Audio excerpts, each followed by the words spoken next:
গত ৩ আগস্ট ২০২৫ সালে গুজরাটের আহমেদাবাদের জৈব প্রস্তুতকারক ইউনিট হেমসা অর্গানিক্স লিমিটেড কোম্পানি এবং আমাদের ডিলার অমরেশ ঘোষ মহাশয় কুতুলপুর, বাঁকুড়া এবং কুতুলপুরের আশেপাশের এলাকার আমাদের খুচরা বিক্রেতাদের সাথে একটি গ্রুপ ব্যবসায়িক বৈঠকের আয়োজন করেছিলেন।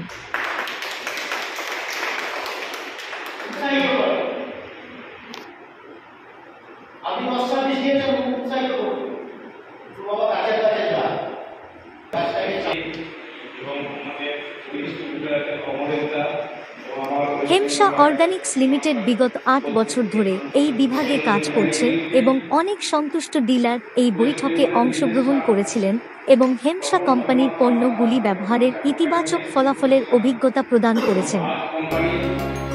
জৈব পণ্য ব্যবহার করুন, সবুজ বিপ্লবের পথে চলুন।